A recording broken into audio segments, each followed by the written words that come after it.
Come on, hey. I'm so happy to be here, and I'm so happy to be here, and I'm so happy to be here with you all, with you all,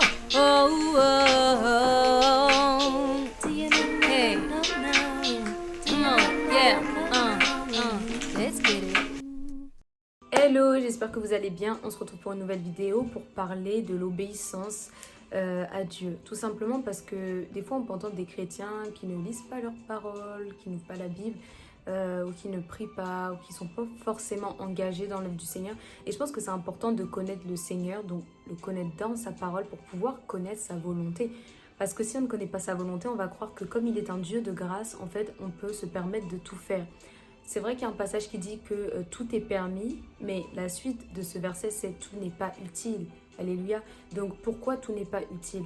Parce qu'il y a des choses que tu peux faire en fait qui mènent à ta perte, qui mènent à la ruine, qui mènent à la destruction. Si l'Éternel ne bâtit, les travailleurs bâtissent en vain. Donc c'est important de pouvoir voir le Seigneur comme un Dieu souverain, pas juste un Dieu qui nous a sauvés par amour et qui voudrait nous laisser dans le péché. S'il nous a sauvés, c'est vraiment pour qu'on sorte du péché. Et donc si tu n'arrives pas à sortir du péché, demande au Seigneur de te donner la force de pouvoir l'aimer. Parce que quand tu l'aimeras, il te conduira. Tu peux également lui demander d'enlever autour de toi ce qui ne le glorifie pas, d'enlever autour de toi dans ta vie les choses qui t'empêchent, en fait, qui te bloquent pour pouvoir suivre son chemin. Parce que son chemin est étroit et il faut être bien entouré, bien accompagné. Il faut pouvoir avoir les personnes autour qui vont dans cette même direction. Il y a des personnes qui aiment tirer vers le bas, mais Dieu nous appelle à nous connecter à des personnes qui tirent vers le haut. Et je crois vraiment que le Seigneur veut nous remettre sur le droit chemin. En cette fin des temps, on est beaucoup de jeunes à professer Christ, à le confesser, mais on doit aussi guider les autres jeunes vers cette repentance, vers ce chemin de repentance. Parce que si Dieu nous sauve, c'est vraiment pour qu'on puisse être à son image et vivre tel qu'il a vécu sur terre, c'est-à-dire dans l'amour, dans la sainteté. Et beaucoup de personnes, des fois, ne sont pas protégées alors qu'elles parlent de Jésus, alors qu'elles croient en Jésus, tout ça. On voit dans la parole que le Seigneur dit que même les démons croient, mais ils tremblent devant lui. Qu'est-ce que cela veut dire? Cela veut dire que croire ne suffit pas.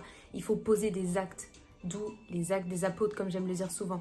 Donc, il faut pouvoir revoir sa foi, s'examiner et faire en sorte que ce qui nous bloque, en fait, le chemin vers la proximité vers Dieu s'éloigne de nos vies, que ce soit une personne, que ce soit des habitudes, que ce soit un système de pensée, que ce soit des forteresses, des lieux, voilà, peu importe ce qui te bloque pour aller vers la direction de Dieu.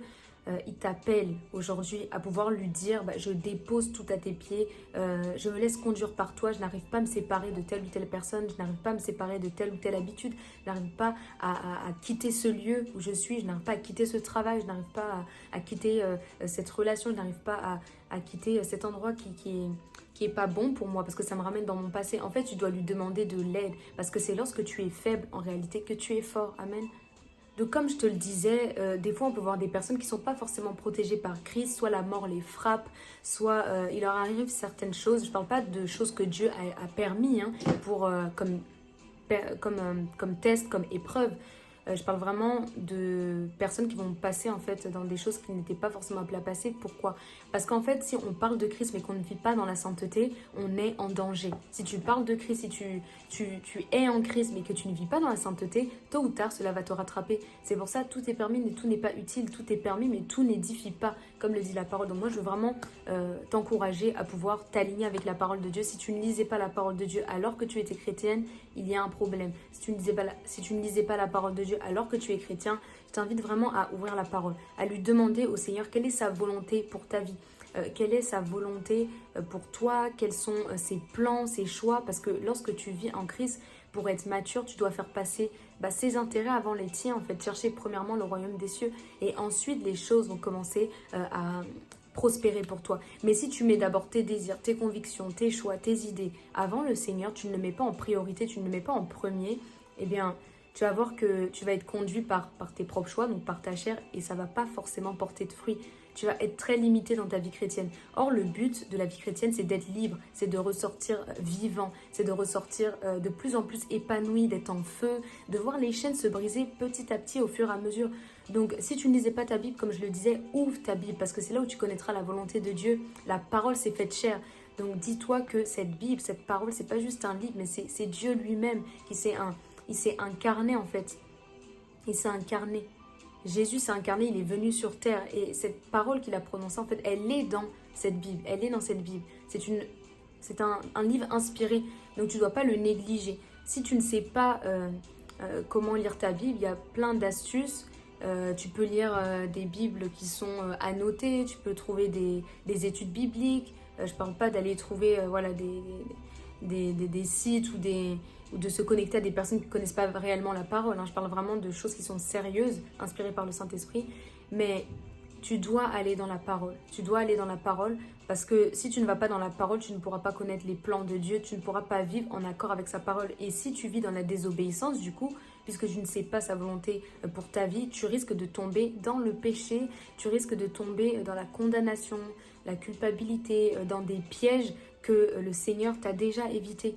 Donc, lis la parole. Maintenant, pour la prière, tu dois prier. Pourquoi? Parce que ça vient éteindre ce que le diable avait prévu pour toi. Et ça te connecte surtout au Père. Ça te connecte au Père. Donc, soumets-toi à Dieu, dit la parole. Résistez au diable et il fuira loin de vous. Tu dois d'abord te soumettre à Dieu. Se soumettre à Dieu, c'est lire la parole, c'est prier. Voilà, c'est jeûner. Toutes ces choses, peut-être que vous les avez déjà entendues, mais si vous ne les appliquez pas, voilà, vous êtes un peu comme quelqu'un qui regarde la parole comme ça, qui se regarde dans un miroir et qui aussitôt oublie qui il est. Donc c'est important de pouvoir connaître ce que Dieu veut pour nous.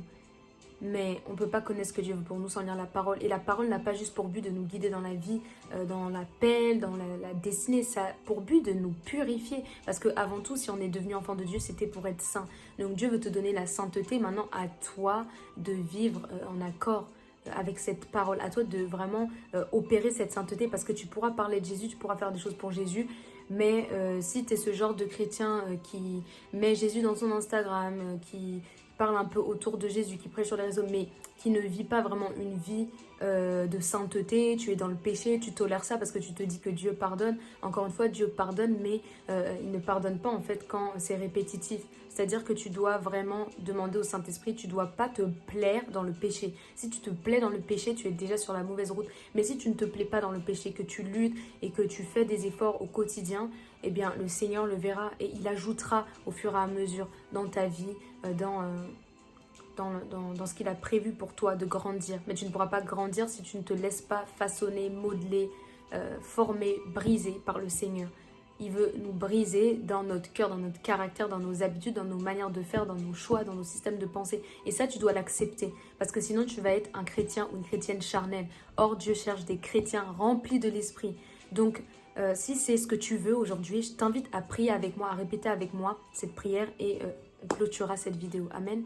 Et tu t'engageras dans des sentiers nouveaux, dans des sentiers meilleurs, dans des chemins qui sont éclairés par le Seigneur lui-même et non par des chemins qui sont éclairés par tes propres yeux.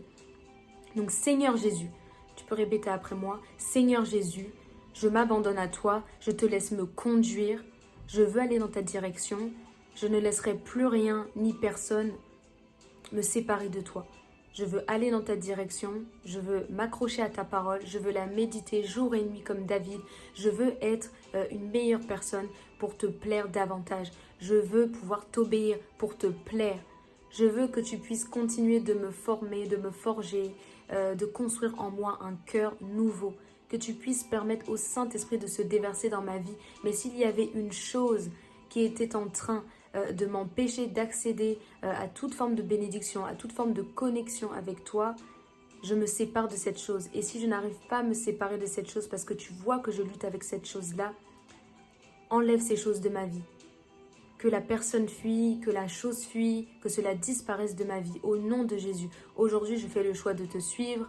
Je fais le choix de garder la parole près de mon cœur afin de ne pas pécher contre toi. Et je m'engage à me laisser instruire par tes voies, à me laisser enseigner par ton Saint-Esprit et par ta parole. Aujourd'hui, tu me renouvelles. Aujourd'hui, je passe de la mort à la vie. Je suis sauvée parce que je décide de de croire en toi et que je décide de vivre dans la sainteté et de travailler à mon salut avec crainte et tremblement. Au nom de Jésus, Amen. Alors si tu n'as pas pu suivre totalement la prière, tu peux aller en arrière et pouvoir mettre sur pause, la répéter au fur et à mesure. Tu peux même ajuster la vitesse dans les réglages de cette vidéo et que le Seigneur te bénisse, que le Seigneur te protège et que tu puisses être couvert par le sang de Jésus dans une vie de sainteté. On se retrouve dans une autre vidéo. Bye!